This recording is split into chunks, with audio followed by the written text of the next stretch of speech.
This video is sponsored by SimpliSafe. There's no safe like SimpliSafe, but I'll tell you more about that later. Just between us, I don't think you could handle it right now. What's Goosebumps like as an adult? Today we're asking that question with arguably the most popular story in the entire series, One Day at Horrorland. It's about a family who gets a little lost on a road trip and ends up at an amusement park called Horrorland, where all their dreams come true and they have a ton of wholesome family fun. I don't know, wait a second.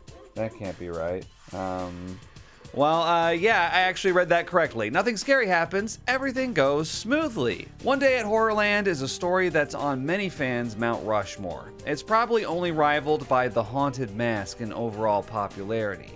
And not only will we be checking out the classic book, but we'll also compare it to the TV episode. And there's also the Horrorland board game, as well as the 1996 video game, which, fun fact, was the first game developed by DreamWorks and stars Jeff Goldblum as the villain. Some of it's good, some of it's really bad, but all of it is going to be fun.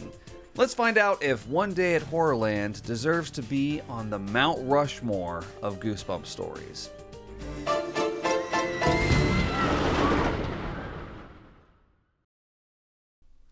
Hey, so if you want to play along with Goose Bingo, just scan the QR code. That's it. That's all the instructions you're getting this time. The 16th book in the original series, One Day at Horrorland, was released in February 1994. What an iconic cover. From the monster behind the billboard, to the foreboding dead tree, to the amusement park rides in the background, it's got such a cool atmosphere. It's also the rare Goosebumps cover that has text. Welcome to Horrorland, where nightmares come to life. Interestingly, in the compendium The Art of Goosebumps, you can see an early pencil sketch of the cover that has the alternate line, where nightmares come true. I guess someone at Scholastic thought come to life was better. Anyway, talk about a cool cover, right? No, seriously, look at all the cool colors. Practically the whole thing is blue. The streets are blue, and the trees are too. All the blue makes the pink and red really pop, though. I like how it looks like the sun is setting and night's about to fall. An all-time great Goosebumps cover. This one's rated 5 out of 5 Necronomicons. Before we crack this thing open, let's talk about the title for a minute. One Day at Horrorland.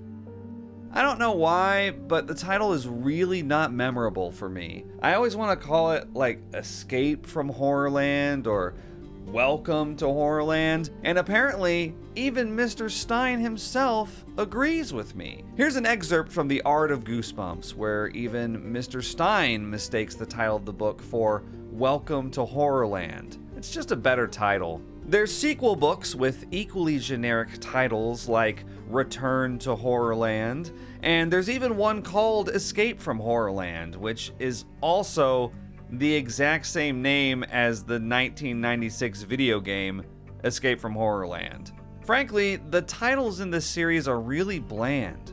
I can see why he went with numeric sequels for most of his other series. Personally, I think they should have gone with a 28 weeks later style of sequel naming. Like after One Day at Horrorland, it's 1 week at Horrorland. Or can you imagine? 1 year at Horrorland. That's a reality show idea right there. Or a Mr. Beast video. I trapped this group of people in coffins at Six Flags and had them stay there for a year. We're about to check in on them and see who wins a Tesla. Oh. Huh. Maybe we should have fed them something. Lunchlies, anyone? The first sentence of One Day at Horrorland is a doozy. As we entered the gates to Horrorland, we had no idea that in less than an hour, we would all be lying in our coffins. Hey, that's probably what they said too, huh? The Morris family is on a road trip, looking for a place called Zoo Gardens, when they get a little turned around. Dad, are we lost? No, we're not lost. Okay, so they're lost. That's when they see a billboard for an amusement park they've never heard of. Horrorland. Complete with an animatronic monster leering above it. The book even details that the animatronic repeatedly opens and closes its mouth. The billboard in the TV show isn't nearly as elaborate though, which is a trend that, sadly, plagues the entire episode. So, the Morris family is on their way to Horrorland. What's the worst that could happen, right? But who is the Morris family anyway? Well, the story is told through Lizzie's perspective. She's the older sibling, played by Heather Brown in the episode. Her little brother Luke is played by Michael Callows, who you may know as the original voice of DW in the show Arthur, including this iconic line: "That sign can't stop me because I can't read." These days, Michael is apparently a transformation coach and existential counselor, so it sounds like he helps people work through a lot of pain. In the Horrorland episode, though, he's mostly just a pain in the butt. Oh, come on, Lizzie, or I'll tell Al Mark what you think is cute. Go ahead. Lastly, there's Mr. and Mrs. Morris. The dad is kind of a hothead. Let's find a gas station. A gas station? I don't even see a road. And the mom is more of a background character, honestly. She spends most of the story just trying to reassure the other family members. And finally, there's Luke's friend Clay, who was cut from the episode. Clay just sorta tags along with the Morris kids and complains that he's scared. Let's go somewhere else, guys. Clay's an unnecessary character, so I understand why they cut him. Mr. Stein sometimes tries to bring in a third child character into the traditional two-character model that he typically uses, and I haven't seen it work yet. A 100-page children's book is just not enough room to properly develop a third character, especially when you're trying to cram the rest of it with twists and turns, so we'll mostly be ignoring Clay for this video. Anyway, when Lizzie first sees the giant billboard, she opens her mouth to scream, but no sound comes out. The classic Stein line. Decision. The Morris family debates whether or not they should go to Horrorland or keep looking for zoo gardens. What's Horrorland? It's an amusement park. What else? I bet the rides are really scary. Let's go, can we? Luke and Lizzie fight hard for Horrorland, and they end up winning. As the Morris family walks away from their parked car, though, something strange happens. A tracker is placed on their car. Well, that's the episode version anyway. In the book, the car just explodes. No more car. Yeah, their car just blows up. No explanation for this, by the way, not even by the end of the book. I like to think that Mr. Stein just decided to heck with it. I'm brute forcing a way for the Morris family to be stuck at the amusement park. The car explodes! The first, 1/4 of the story is mostly just Mr. Stein trying to force fit a situation where the Morris family is trapped at Horrorland. Usually he has a little more patience, but in this one, it really felt like he was just eager to get them on the rides as soon as possible. To be fair, that's the best part of the book anyway, so I'm on board. In disbelief, an enraged Mr. Morris storms up to the entrance to confront an employee in a green monster costume who tells Dad that there are no phones. Well, can you tell me where the phones are? Phones? Ain't no phones in Horrorland. So these employees in green monster costumes are called horrors. It's the mascot of Horrorland that you see behind the billboard on the cover. In the book, they're always rasping and growling and whispering strange things to the Morris family. But in the episode, they're really goofy. Oh my gosh! Oh, hello. First time at Horrorland? Unfortunately, there were some clear budget restrictions in place for this episode. They only have 4 different horror costume variations, and one pair looks drastically different from the other pair. The actual Horrorland mascot, as it's depicted on the book cover, is pretty elaborate, and it's clear that they couldn't exactly match it, but they didn't get particularly close with the episode versions. My theory is that they picked whatever masks they already had that were deemed close enough, but I can't prove it. The depiction of the Horrorland horrors in the TV episode are very different from the book.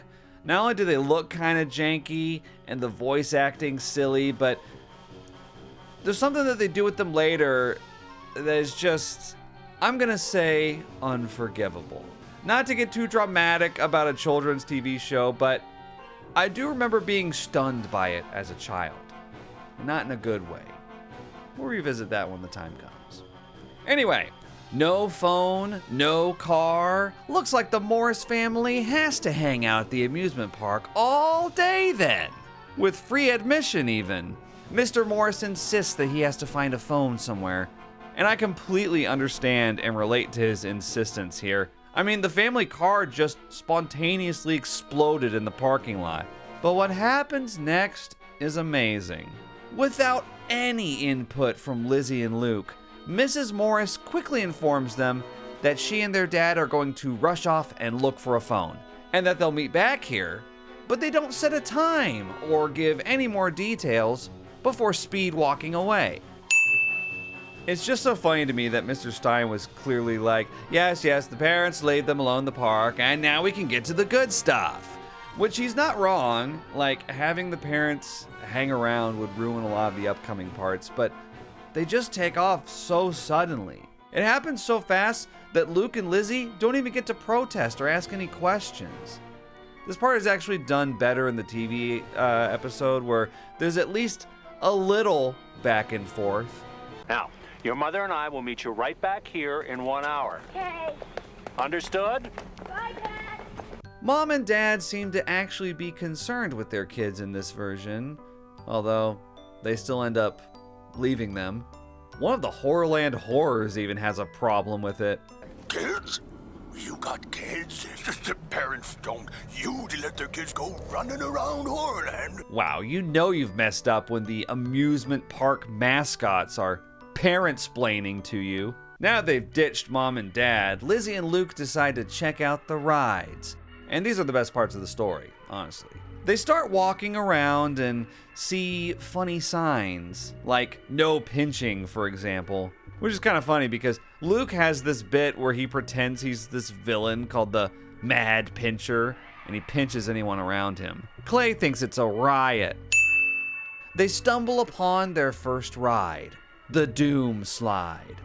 Will you be the one to slide forever? So the concept here is they can pick 1 out of 10 slides, and the horrors warn that one of them is the foreboding Doom Slide, which doesn't have an end. If you pick the Doom Slide, you're stuck on a never-ending ride. Which is, of course, ridiculous. Lizzie, Luke, and Clay pick slides number 2, 3, and 10, respectively. Lizzie describes the experience as a very fast, very dark slide that seems like it lasts a little too long. Lizzie and Luke tumble out onto the grass on the other side, but they notice that Clay is nowhere to be seen. Did Clay pick the ill-fated Doom Slide? Is he stuck sliding forever, and we'll just have to go on the rest of this journey without him? We can only hope. Oh, did I say that out loud? Lizzie thinks the idea that he would be sliding forever is just plain dumb. Did you hear that, Luke? You're dumb. What a dumb idea. Lizzie is so sure of this that she decides they're going to pick the same slide Clay picked, number 10. And we'll just see if this so-called Doom Slide actually does slide forever. Wow, what a crazy gamble this is. I mean, I guess they really have no reason to think a never-ending slide actually exists, but they spend like the previous 5 pages freaking themselves out about the possibility, and then they still pick what they think might be the Doom Slide. Slide 10 feels like it goes on forever.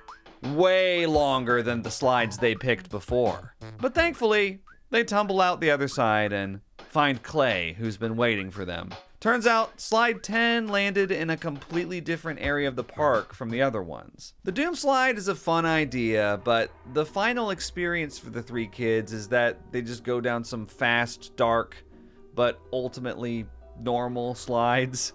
It's just their imagination that ends up freaking them out. Still, the gamble, if it's real, like the Horrorland horrors say it is pretty scary to think about. Sliding forever. What happens when we have to go to the bathroom? Ugh. I'm rating the Doom Slide 4 screamers out of 5. For some reason, the Doom Slide isn't in the TV episode. I guess it was cut for time. I think they could have done a low-budget version of it, all like zoomed in on the kids' faces while they're looking around all panicked or something, but, it's okay. They ended up replacing the Doom Slide with something else later. Next up is the Horrorland House of Mirrors, which, like the Doom Slide, comes with a warning. But reflect before you enter. No one may ever see you again. The House of Mirrors starts off like a regular funhouse. You may have been to one of these at a carnival or a state fair or something like that. And while it's fun at first, Lizzie and Luke become separated.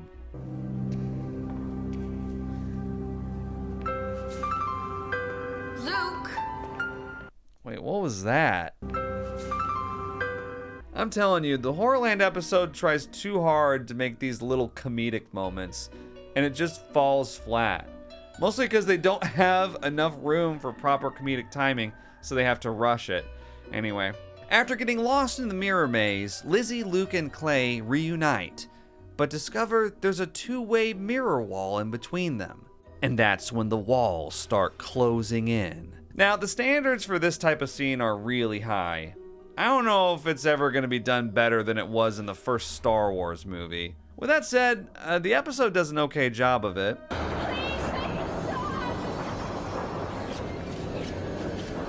Well, for some reason, the episode adds this, mirror monster into the scene.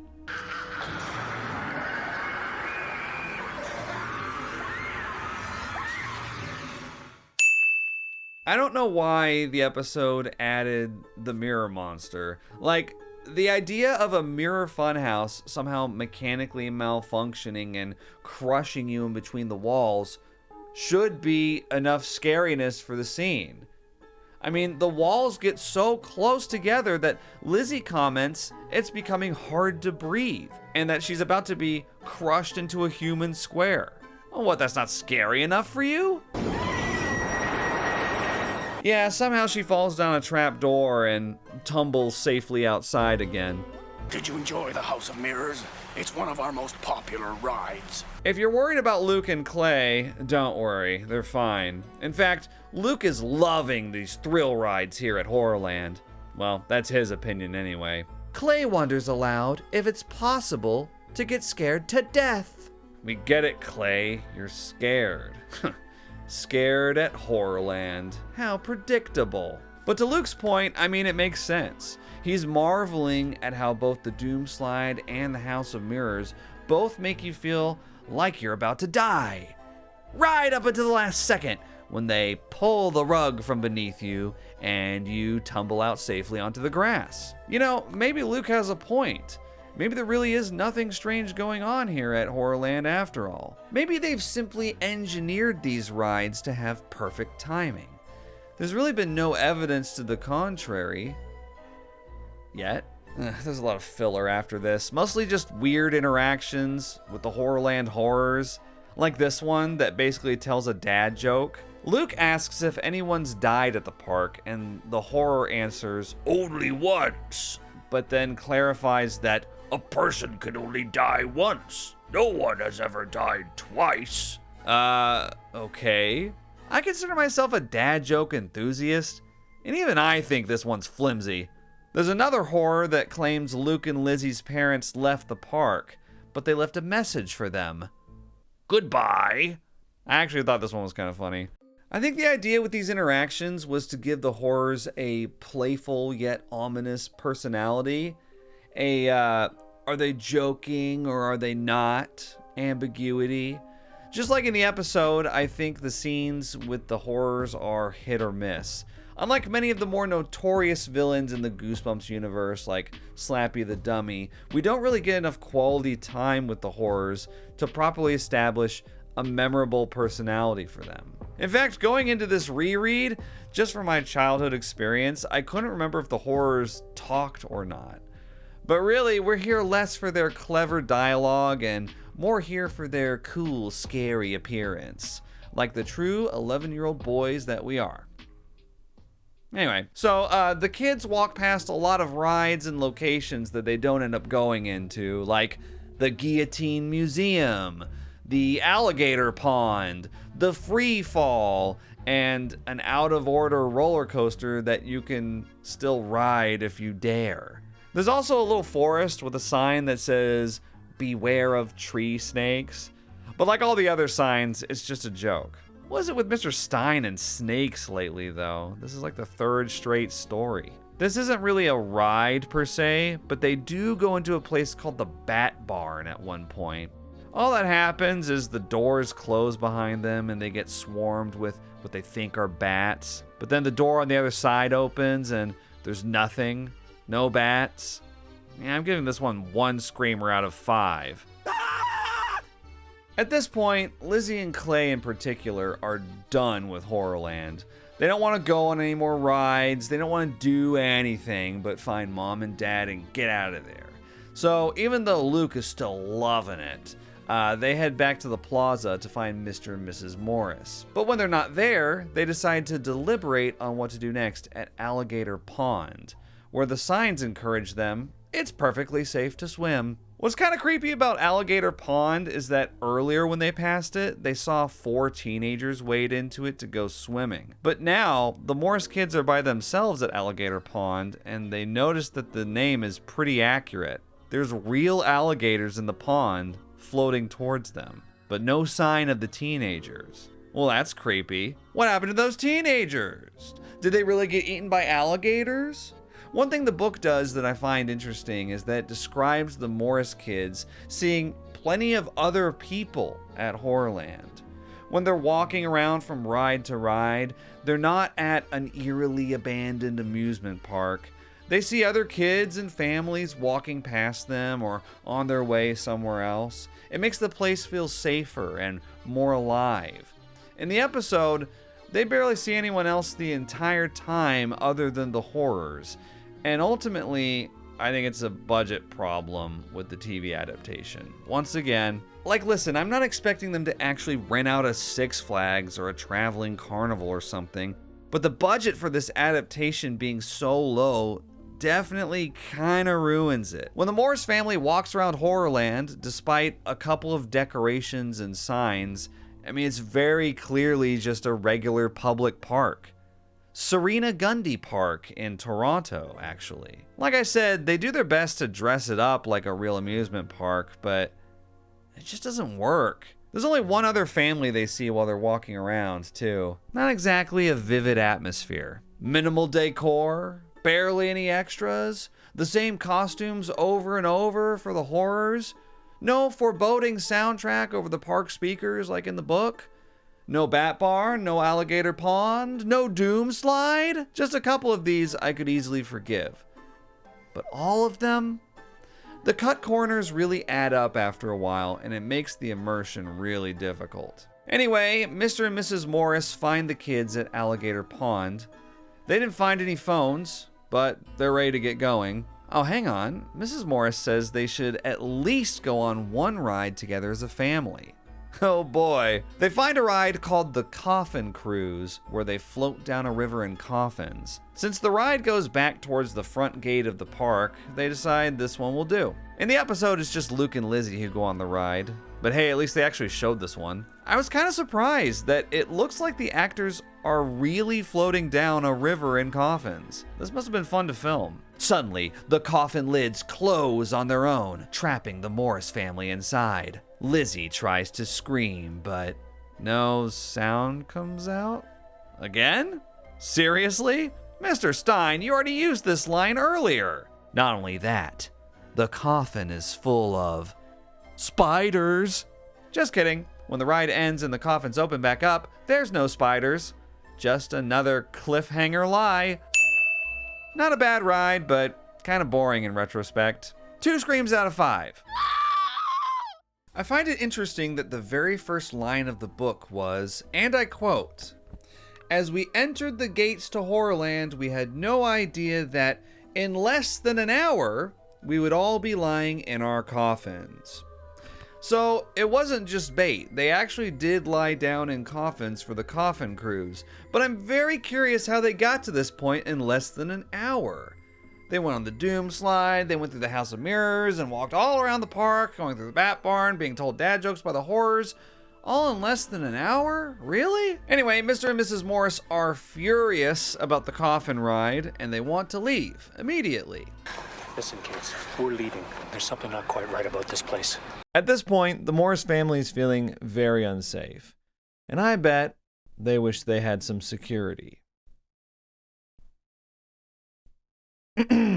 They wish they had some security, like from this video's sponsor, Simply Safe. As a father myself, protecting my family is a top priority, unlike some people. That's why home security is very important to me. Simply Safe has a wide variety of home security products to help protect you both outside and inside the house. Cameras, entry and motion sensors, even smoke and CO2 detectors. For me, working in video, I obviously gravitated towards the cameras. I've got a lot of expensive video equipment, and ironically enough, video equipment is going to help me protect it. You never know who might show up in your home office. You can control everything through the Simply Safe app, including arming and disarming your system. Or if you prefer a physical touch, there's that option as well. Even after your system is armed and ready, Simply Safe offers an extra security step called Active Guard Outdoor Protection. Unlike a security system that only triggers after someone's already broken into your home, Simply Safe's face matching technology alerts monitoring agents to suspicious people approaching your home, so you can stop a break-in before it happens. That certainly helps give me peace of mind. If you'd like to enjoy that same peace of mind, I've teamed up with Simply Safe to bring you an exclusive offer. Save 50% on your Simply Safe security system when you sign up for a professional monitoring plan and get your first month free. Visit simplysafe.com/wolf to customize yours. There's no safe like Simply Safe. Big thanks to Simply Safe for sponsoring this video.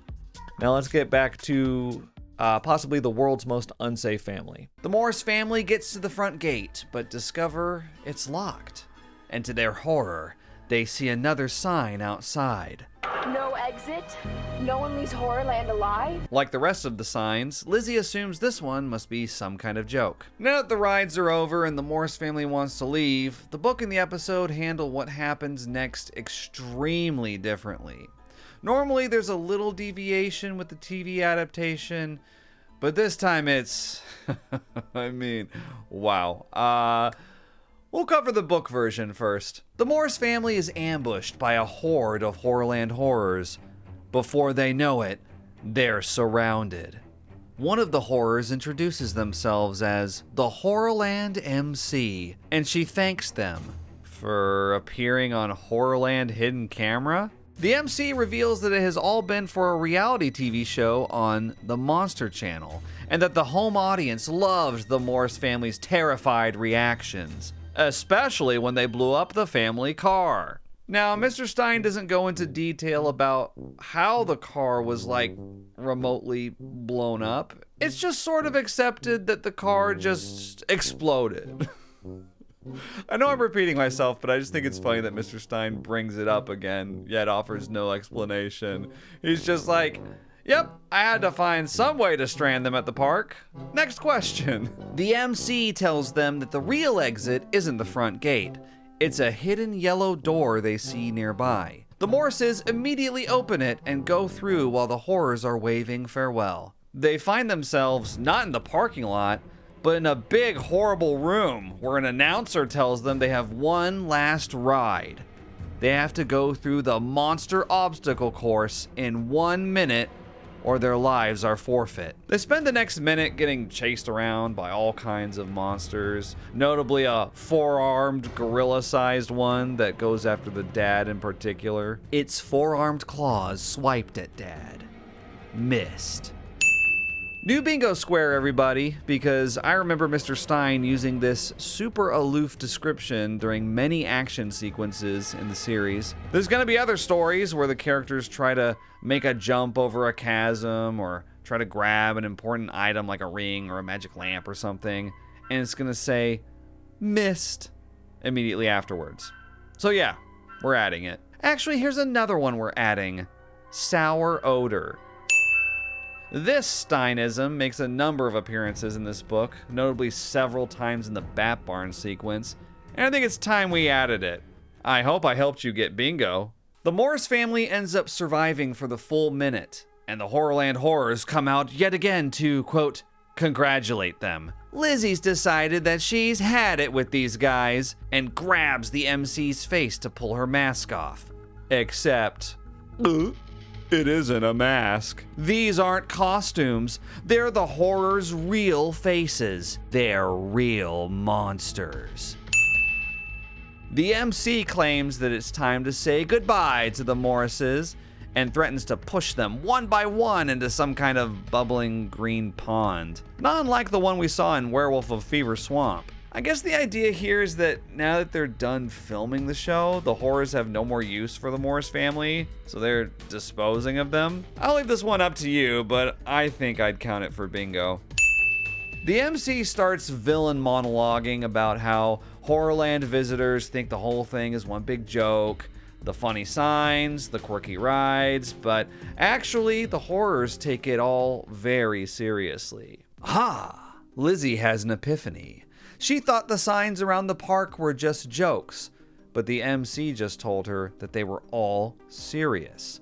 So that must include the no pinching sign she saw when she first entered the park. So she decides that she's going to try pinching the Horrorland MC. The Mad Pincher strikes again, she declares as she pinches the MC. The MC immediately deflates like a balloon and collapses onto the ground. The other horrors start demanding that Lizzie inflate her immediately. Oh, sorry. Yeah, let's go ahead and give her mouth to mouth, please. After pinching and deflating a few more horrors, the Morrises escape to the parking lot where they steal one of the Horrorland buses that still had the keys inside and drive it all the way back home. There's a weird moment where the bus engine sputters to life, but Lizzie still asks her dad if he found the keys. Well, yeah, I mean, obviously. Lizzie's been so smart throughout the entire story, and then she just throws it all away here. I get it, though. It's a high-intensity situation, and it's been a long day, to say the least. The book ends with the Morrises pulled into the driveway of their home when they discover that one of the horrors hitched a ride on the back of the bus, and he's got free passes for next year. Weak twist ending, but that's okay. I don't know how I would have ended it either. Alright, so the pinching thing. I may surprise you with this take, but I actually kind of like it. I like that we're given the clue for it all the way back on page 21, but then we see so many ridiculous signs after that like the one about tree snakes and stuff, that we just write it off. Is it kind of stupid that all you have to do is pinch them and they deflate like a balloon? Yeah, it is, but I think Goosebumps is at its best when it's a little cheesy like that. Horror and comedy are not mutually exclusive, and a lot of times comedic horror really enhances the experience for me. So I think the pinching thing strikes the right balance, actually. Which is more than I can say for the show. What if I told you that the scene with the Morris family stumped at the front gate right before they get swarmed by horrors? So that was the end of episode 1. I want you to stay.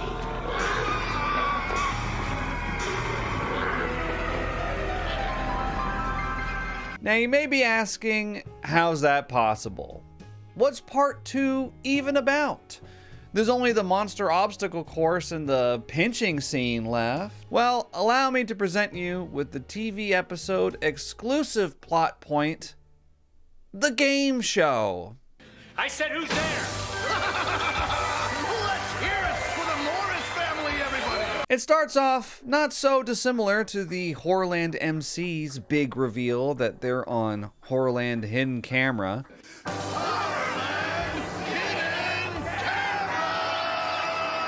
You know, at some point they must have thought to themselves, How are we gonna film a live studio audience of monsters when we only have 4 monster costumes total? And then they realized they could just do this, I guess. Anyway, after the hidden camera bit, things really start to go off the rails. Hey, you guys were terrific. Listen, we have another show coming up. A game show. The Morrises don't want to play it first until they hear a new car is the grand prize. What kind of a car is it? And before you know it... Sludge? Yeah, right. Show the Morrises to makeup, will you? Alright, I have to warn you about this next part. The cringe is almost unbearable.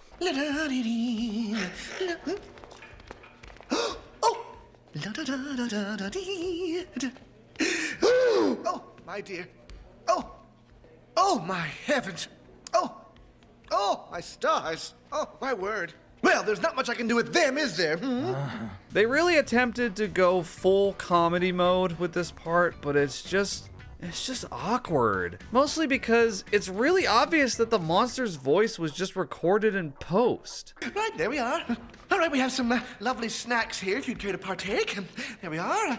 Some Eye of Doyle, Ear of Holyfield. This episode already had extensive ADR work done. It's really noticeable in some of the earlier scenes where the voiceover doesn't quite match the lip sync. Oh, come on, Lizzie, or I'll tell Alan Markowitz you think he's cute. Go ahead. And that you wrote Mrs. Lizzie Markowitz 200 times on the inside of your notebook. You better not. One more ride? Fine. But in those scenes, they're outdoors. There may have been a lot of wind noise or something, you know. But in these scenes, they're clearly inside on a soundstage or whatever. I don't know, like, I know this is a kid's show and everything, but frankly, even as a kid when I watched this episode, I thought it was weirdly low quality. Anyway, time for the game show. It's called Raw Deal. Welcome to Raw Deal, everybody! The game is basically just Wheel of Fortune, where they guess letters and try to spell out the phrase on the board. Apparently, this is too complicated a concept for poor Luke. I don't get it. Doesn't matter. Nobody does. Listen, I'm really trying to have fun here, believe it or not. But it just... I just need you to see this part where they go to commercial. Now, for the first time on one CD, greatest monster love songs. You'll get Your Heart Is in My Pocket and Your Lips Are in My Drawer. Honestly, the humor is just... it's too old school. It's like the kind of stuff they'd shove into filler segments on Saturday Night Live. I don't know. Anyway, the Morris family decides they'd like to solve the puzzle. The Morris family is lunch? You can probably tell where this is going. And in that case, you're ahead of the Morrises. If you can believe it, there's another commercial for a human family playset for monster kids. Human action figures. Grandma sold everything. Well, the hilarity just doesn't stop. So since they won, the Morrises are given the chance to choose one of 2 doors. Behind door number 1 is a brand new SUV. And behind door number 2 is Ripper, the killer beast. Now, if you've been keeping up with the series, or if you're just an avid fan of the episodes, you may recognize that Ripper is actually the same animatronic as Saber from the Welcome to Camp Nightmare episode. Just further evidence that the budget for this thing was in the dumps. They were recycling anything they could. The Morrises pick door number 1, and unfortunately, that's the door Ripper's behind. Although, to be honest, I think door number 2 also probably led to Ripper. There's a slightly harrowing sequence where they hide from Ripper, but then one of the horrors saves them by leading them to the exit. And for some reason, they give this guy a whole backstory and revenge arc. My name is Black, and I should have been the host of Raw Deal. Red Sniff. Tui, what a no talent. But I'm not the producer's brother-in-law. You know how that works. You know what? I think the horrors work a lot better in the book, where they're given that kind of ominous ambiguity, even if it is demonstrated through them telling dad jokes. It sure beats whatever they were going for in the TV episode. Don't worry, Bleck gets eaten by Ripper because he stood too close to the door. The Morrises have a thrilling escape through the wire fence, and then they have to start the car while it's being assaulted by 3 total monsters. Okay, seriously, lady? That's what you're thinking about right now? Can we just wrap this up, please? They end up peeling out of the parking lot and driving off safely. Well, at first. It turns out that the device that got planted underneath the car at the beginning is a remote control device that the game show host is using. His name's Wretch Sniff, by the way. Ugh. And he makes them dangle over a cliff, to the studio audience's delight. But the home audience is less than impressed. I am sick of these scary human shows. Ugh. Well, perhaps we should just talk. That's a good idea. Ooh. Cockroach? Oh, thank you, darling. Okay, so let's talk about it. So after I rewatched the game show episode, I was curious if this is the most hated Goosebumps episode ever or what. And actually, no. In fact, it's the 28th highest rated episode on IMDb out of 74. The lowest rated episode of Goosebumps is apparently one called Strained Peas, which, yeah, that tracks. That one's just, like, horrible beyond words. But to be honest, I was really surprised to see One Day at Horrorland Part 2 so high on the list. I mean, it really jumps the shark. Apparently, this is a polarizing episode in the Goosebumps community. Some people really hate it, and some people love the game show. They think it's campy and funny and charming, and yeah, they think it's really fun. So, my problem with the game show is that it takes the Horrorland MC scenes from the book, and it takes them to an extreme. It turns the Horrorland horrors fully into a joke, whereas in the book, it's a little more ambiguous. Like, sure, they tell some dad jokes in the book, but in the game show thing, they've just gone full tilt silly, and it ruins them for me. For the record, I like comedy horror. One of my favorite movies of all time is Troll 2. I also really love movies like Peter Jackson's Dead Alive, known as Brain Dead outside of the US. I love Shaun of the Dead. I love American Psycho, which I would consider a dark comedy. Killer Clowns from Outer Space, Cabin in the Woods, Bodies, Bodies, Bodies. Point is, I'm not against comedy and horror blending together. But the thing for me is, it has to be funny. And the Raw Deal game show wasn't funny to me, even as an 8-year-old. So, my problems with the game show can be summarized as follows. 1, it ruins the atmosphere that they built up before that point. 2, they couldn't really pull off the zaniness, I think partially due to the low budget. And 3, it's just not funny. So yeah, I'm officially a hater of this episode. What's especially frustrating is that these were directed by William Fruitt, who's done an outstanding job in other episodes when he's given proper resources. I think ultimately, the One Day at Horrorland experience is one they simply needed to shell out the money for in order to pull it off. It could have been worth it if they had done a 1-to-1 adaptation and included stuff like the Doom Slide and the Bat Barn. Instead, it's like they took a skeleton crew down to the local park for an afternoon or something. Really didn't do the book justice. Let's rate this thing and move on to the games. First category, spine shivers. How scary the story was. I think we can safely give the book a 3. You hear horror stories about amusement park rides malfunctioning and injuring or even killing people every now and then, and rides like the Doom Slide or the House of Mirrors successfully prey on that fear. I also think it's cool that at first everything can be optimistically explained away by the Horrorland engineers just being really good at their job and waiting until the very last second to tumble their guests to safety. The episode, I'll be nice and say it's a 2. The Hall of Mirrors section was well done at least. Second category, funny bones. How funny was the story? Maybe I'm just an overly serious stick in the mud, but I'm giving the episode a 1. Mostly out of spite for the game show. I actually think the dad had a few funny lines, and the horrors in the first episode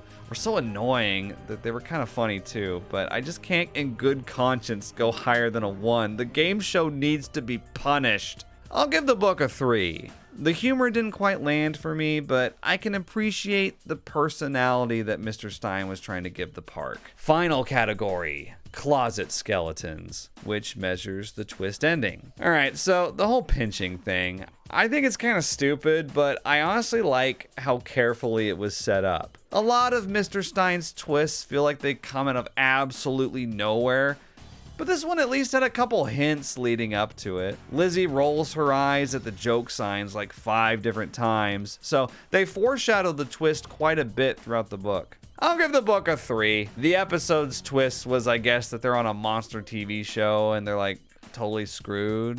Wow, what a fun twist. It truly is like playing Soma all over again. 1 out of 5. You know, I was reading that apparently they held an Ultimate Goosebumps book championship bracket on Tumblr back in 2015. And the winner out of 62 original books was One Day at Horrorland. And this was on the official Goosebumps blog run by Scholastic. So there's a lot of pressure to at least give the book an A. However, I really don't think I can justify an A for Horrorland. The highest I can do is a B, and I'll try my best to explain why. The story is really fun, don't get me wrong. The Doom Slide, the House of Mirrors, the Coffin Cruise, the rides that the Morrises go on are the best parts, but for me, that's where it stops. Horrorland never transcends being fun. Other books that I've given an A so far include stories that either have disturbing real-life parallels like Let's Get Invisible, or more emotional storytelling like The Ghost Next Door. They're stories that go to the next level, and I didn't feel like Horrorland ever did that. So yeah, it's a B for me. The show, on the other hand, I think the second episode is such a monumental fumble. Like, I don't think they could have dropped the ball any harder than they did. Everything from the game show host constantly talking to the flamboyant makeup monster, to the unfunny commercials, to the weird revenge subplot of the monster who ended up saving them. There was nothing redeeming about it for me.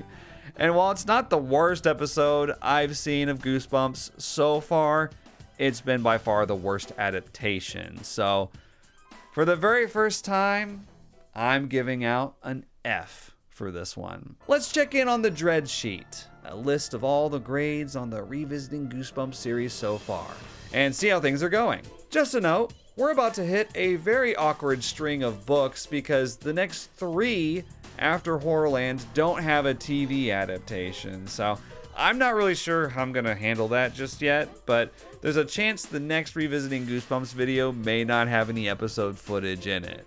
We'll see how it goes. Sorry, Horrorland fans, I guess this wasn't one for my Mount Rushmore after all. But good news, we're actually not done yet, because next, we're gonna check out the 1996 video game that was actually a sequel to One Day at Horrorland. Escape from Horrorland was released for PC in 1996 and was the first real video game developed by DreamWorks Interactive. Yeah, the DreamWorks, founded by Steven Spielberg. At the time, Spielberg was especially interested in getting involved in video games, and he thought Goosebumps was a perfect fit. Goosebumps was the first time I think that my kids wanted to read to me. Yeah, that's right. Steven Spielberg was directly involved with this game. Here he is on the set, directing Jeff Goldblum. And then you have to get out of the way. Right. Time, this time in time. Okay? Okay. I think a lot of people today don't realize just how big Goosebumps was in the mid-90s, but it doesn't get much bigger than Spielberg, and he saw something in Horrorland that piqued his interest. Well, it's like a crazy amusement park. So it's got a bit of kitsch to it, and it's got a lot of the B-movie spin, but it's also got deep textures, and it's edgy, and it's a bit dark, and it's very scary. All right, Steven, you sold me. Let's check out the finished product. Like I said before, this game is a sequel to the book. Now, you might be rightfully thinking that it would be hard to get the Morrises to come back to Horrorland after everything they went through the first time. Well, here's a page from the game manual that sets it up. It's 1 year later, and Lizzie, Luke, Clay, and their parents are all back in Horrorland. And this time, leaving won't be quite so easy. Well, okay, but why are they back there in the first place? Guess we'll have to find out. You know, I appreciate all the trouble DreamWorks went through to make this game possible, but at times it kind of feels like the Goosebumps universe is an afterthought. Here's the last page of the manual, for example. I'm kind of baffled it was printed this way. It says these books are coming soon. Well, number 54, Don't Go to Sleep, makes sense, but like number 16, Secret Agent Grandma, that's actually a Give Yourself Goosebumps book, which you'd think they'd clarify. And then they say, Let's Get Invisible is book number 11, when it's number 6. The book they're talking about here is from the series Goosebumps Presents, which are based on the TV adaptations. As we've talked about in the past, the Let's Get Invisible one is particularly bad. Ugh. I also remember seeing this full-page ad in some Spider-Man comics I read at the time. Your favorite book, now on CD-ROM. Huh? They make it sound like the game is an adaptation of the book, but it's an all-new story. Again, no respect for the Goosebumps universe. Alright, sorry, I'll stop nitpicking. Let's check out the game. By the way, if you want to watch my full uncut Let's Play of the game, you can find the video on my second channel, John 2 Wolfe. Get it? 2 Wolfe? John Wolfe 2? Yeah, I probably should have just named it John Wolfe 2 instead. Anyway, there's a link in the description. Alright, so I just got done playing Escape from Horrorland for the first time, and the two words that come to mind immediately are fever dream. First, I'm going to summarize what happened and give my thoughts on the game, and then I'm going to give my thoughts on it specifically as a sequel to One Day at Horrorland, because that's the whole reason I'm including it in the video. Escape from Horrorland starts off strong. We see the DreamWorks production in full swing. They're doing an outdoor night shoot, and there's all these action shots. Things seemed so promising. This is Lizzie, by the way. She's telling us, the player, about how she was babysitting Luke and Clay, but they've disappeared. She mentions that, and you're not going to believe this, but remember those free passes to Horrorland that the Morris family was given at the end of the book? Well, they started mysteriously glowing. Last year, we got trapped in that scary theme park called Horrorland, and when we escaped, this monster gave us 4 free passes. Well, these are 2 of those tickets, and the others were right on top of Luke's dresser. And now they're gone. They kept the free passes? They didn't throw that crap away? They deserve whatever happened to them, if you ask me. Before you know it, Lizzie's sucked up into a vortex and taken straight back to Horrorland. Werewolf Village, in fact, which is where they started out in the book. Luke and Clay are being corporally punished by being put in stocks, though they never specify why. What difference does it make? Don't you love my sister? We're in a total pain and she's standing around wanting details. The first goal of the game is to free them, but you never end up actually doing that. You just return to Werewolf Village later and see that the stocks are empty. The boys are gone, okay? They're G-O-N-E, gone. Now, it's implied that the Horrorland horrors came back and freed them, which makes no sense, of course. But really, the horrors are barely in the game at all. Instead, the game tries to sell the narrative that the park is run by humans. Yeah.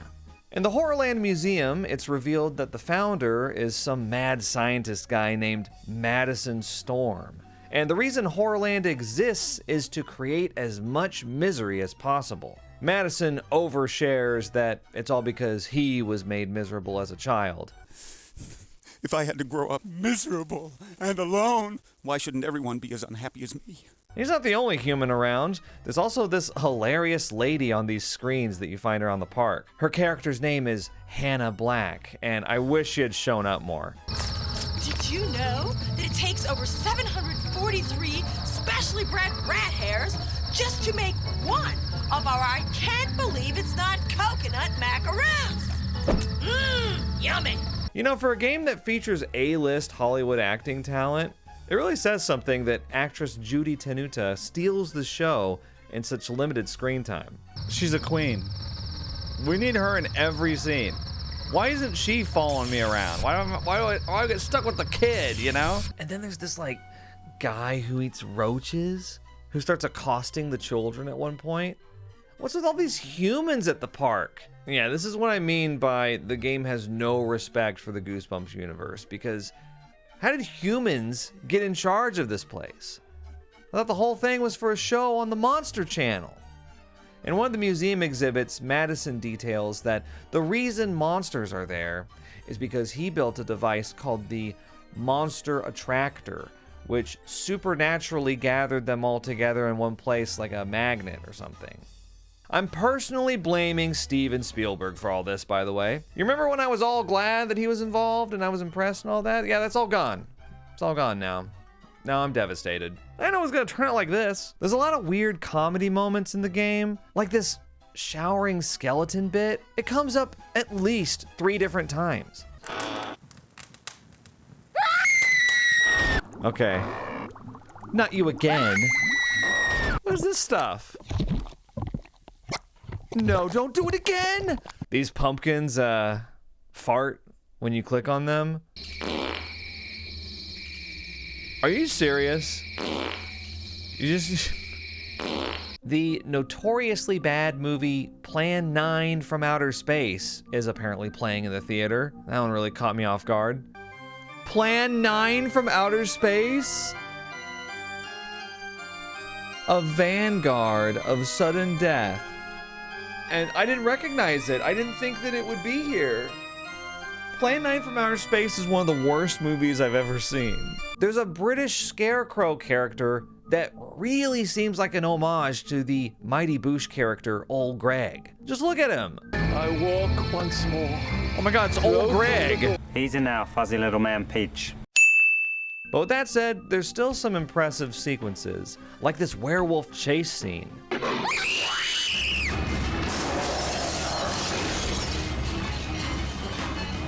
Whoa.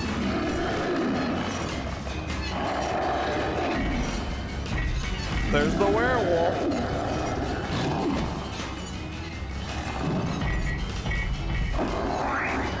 Is that green screened? I couldn't tell if it was CGI or what. That's not computer graphics, by the way. That's green screened. They got an animatronic costume for this scene and shot it all on camera. Really cool stuff. There's also this part with a mummy in a pyramid who grapples with Luke. Yeah, I don't remember that from the book either, but there's some fun action in there still. He's got me!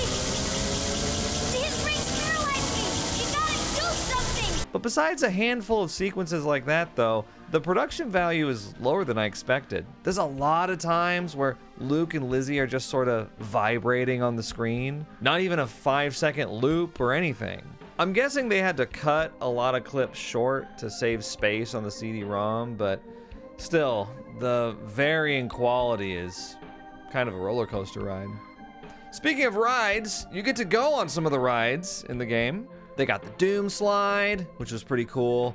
The Coffin Cruise, complete with the spider ambush, and even a book-accurate depiction of the Bat Barn. No House of Mirrors, even though they have it on the map. Instead, they put in some weird locations like the Valley of Lost Kings. There's this zoo thing and the Count's Castle. They build up a lot of tension around this vampire castle in particular, and look who the vampire turns out to be. Jeff Goldblum. Beauty. My beauty. Don't hide your eyes. Lizzie Morris.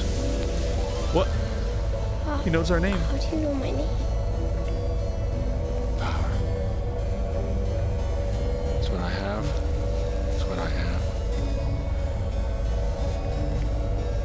That pathetic Madison Storm thinks he runs this place, but that's just because that's what I allow him to think. See? Now listen. You and I are gonna dance. Hold on. Wait a minute. Are we gonna dance? Okay, we gotta talk about Jeff Goldblum's bizarre performance in this game. I'm still reeling from it. So first of all, he's not doing an exaggerated I want to suck your blood, like stereotypical Dracula impersonation. I wish he was. Instead, he's just sort of muttering under his breath and smirking and obviously fighting against the fake teeth he's got in. Oh, hey everybody, I'm Jeff Goldblum and I'm playing Dracula. So, Lizzie, you're back. Quick, grab the handle so we can open the box. well, there it is. Okay, I know, I'm doing it, okay? I gotta recover from that Jeff Goldblum Dracula performance. That was not what I was expecting at all. Keep in mind that this is a time when Goldblum was one of the biggest stars in the world. This was just a couple years after Jurassic Park and right before Independence Day came out. The fact that he's in this game at all is amazing, but I can't understand half of what he's saying between all the muttering and the fake teeth. I had to go back and listen to this scene after I played it the first time to be able to tell what he was saying, and honestly, it's really weird dialogue. My beauty. Don't hide your eyes. Lizzie Morris. What? He knows our name. How do you know my name? Power. It's what I have. It's what I have. That pathetic, Madison Storm thinks he runs this place, but that's just because that's what I allow him to think. See? Now listen. You and I are gonna dance. Hold on. Wait a minute. Are we gonna dance? So, is he like calling an 11-year-old girl beautiful and saying he wants to dance with her? Ugh. After all their harrowing experiences, Lizzie, Luke, and Clay show up at Madison Storm's Coliseum where all the horrors are gathered around, just in like that TV episode. And apparently he's got Mr. and Mrs. Morris held captive over some boiling water or something. Clay somehow gets up into the tower and reverses the monster attractor magnet, which repels all the monsters in attendance. Madison Storm captures the kids one last time and has a little villain monologue before you save them by playing an extremely easy game of Simon Says. They end the game by, get ready for this one, they blow up Horrorland. There it is in the background, on fire. Wow. When the Morris kids get back home, their parents are safe and sound. They say they got a ride from their new neighbor, Maddie. Maddie? Hi, Jeff. Have we met? Oh my God. Right to jail, right away. So you see what I mean when I say it was a fever dream? It's such a weird game. Despite all the production value and big names being involved, it's still very bizarre. The puzzles are really weird. If you want more details on that, be sure to watch my playthrough video. Just as a point-and-click adventure game even, the game flow doesn't make much sense. And finally, Escape from Horrorland being a direct sequel to One Day at Horrorland is such a force fit. Like, I get it, if Steven Spielberg says he wants to make a Goosebumps thing, you say yes. You let Steven Spielberg make you a Goosebumps thing. But ultimately, it comes across like it's a separate universe from the book. Humans are the ones running Horrorland, first of all. And even Lizzie, Luke, and Clay seem like completely different characters. Remember how mousy Clay was in the book? Well, not anymore. He's a loudmouth. Whatever! Just get us out of here! In case you didn't guess, Brainiac, I'm trapped! By the way, this is the kid from the Santa Claus, the Tim Allen movie, if you didn't recognize him. How are we supposed to open this thing? Luke and Lizzie also have this weird thing about bats. They'll both refuse to go into the bat barn. I find the whole bat thing so totally gross, so if you don't mind, I'm out of here. Yuck. Bats. No thanks. I'll wait here. No thanks. I mean, please, feel free to go in there if you want to. There's a good chance you'll even find the others. But me, the only place I like to find bats is on a baseball field. Catch you later, okay? I kind of get why Lizzie doesn't want to, because she was traumatized in there before, but what's Luke's excuse? He never went in there. And in the book, he comments that there were never even any bats. One thing that also annoyed me is that the Morris kids also claimed that this time is, quote, scarier than last time. And I'm telling you, Lizzie, this place is even scarier than the last time. Scary as this place was last time. It's 10 times more scarier at night. They both say this before anything actually happens, by the way. Before the werewolf chase, before any of that. I think it was included just for marketing materials or something, so they could plug in a soundbite somewhere of Lizzie being like, this time it's even scarier. Yeah, that's right. I'm an adult and I hated the children's horror game. It was full of plot holes. You wanna know what the real kicker is?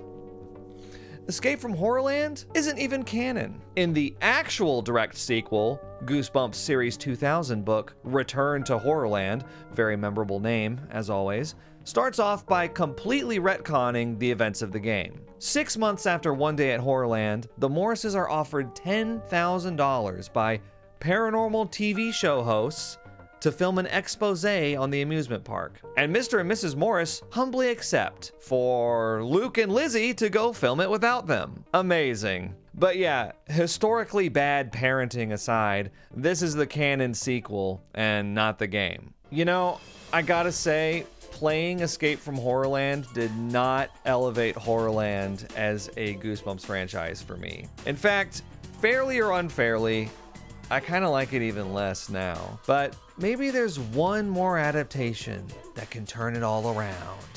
I'm talking, of course, about the Horrorland board game.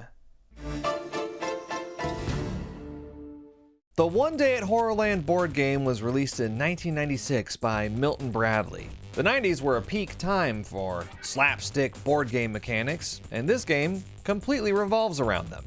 You and your opponents all have 2 pieces, a boy and a girl, and the goal is to have your pieces go on all 3 of the rides without getting physically knocked off of them. The first one's the Doom Slide, of course. The very first thing you see when you look at the setup. It's pretty cool looking. It's got these ominous horror mouths on it and everything, and it's pretty tall. In order to complete this ride, players must have one of their pieces start at the top and then turn by turn move all the way down to the bottom of the slide. The catch is that if anyone rolls a 2 or one of your opponents plays a card like this one, the ride starts. For the Doom Slide, you're supposed to roll 3 skulls down the slide, and if they physically knock the player's piece off, they have to start over. It's an interesting mechanic, but it's not exactly accurate to the book's version of the ride. Then again, I don't know how you're supposed to depict a never-ending slide on a board game. So what's the next ride? Well, there's lots of great options on the board. You've got all the ones from the books, the Bat Barn, the Coffin Cruise, the Hall of Mirrors,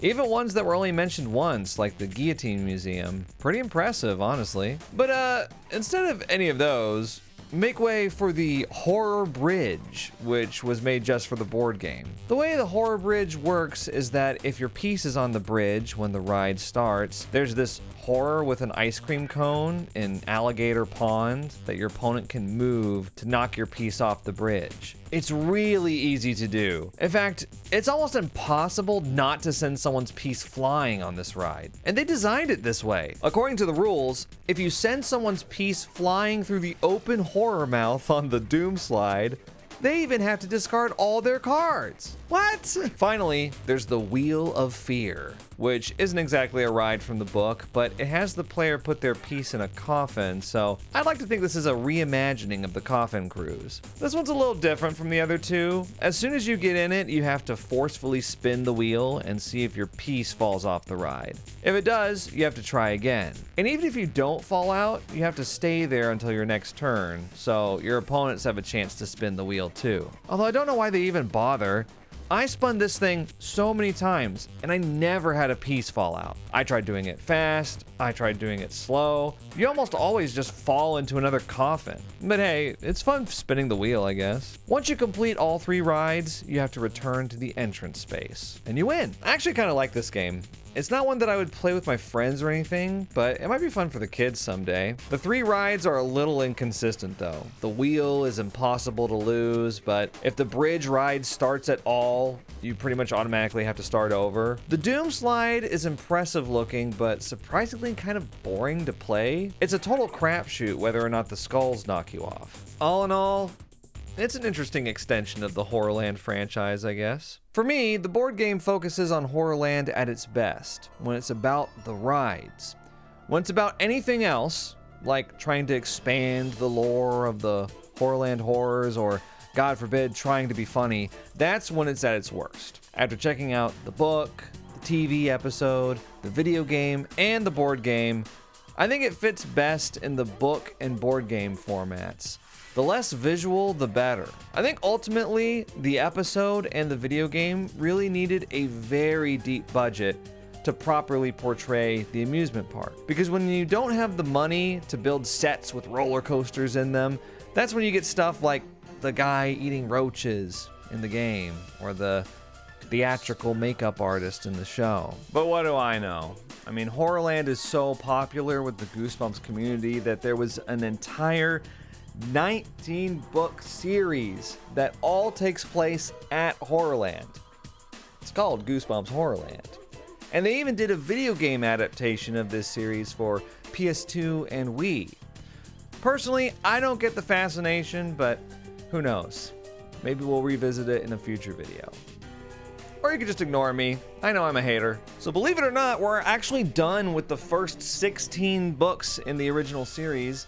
And that number is significant because starting with book 17, Why I'm Afraid of Bees, we'll be getting into the alleged ghostwriter assisted era of Goosebumps, which I think most fans would agree is where the quality takes a little dip, or at least becomes somewhat inconsistent. But the good news is we'll also get our first official sequel with Monster Blood 2.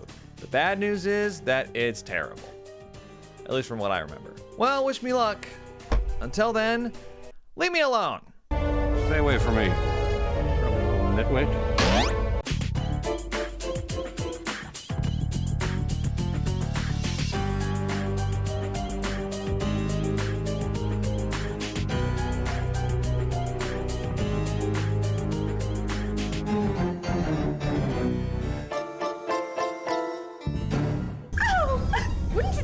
To be me? Supper.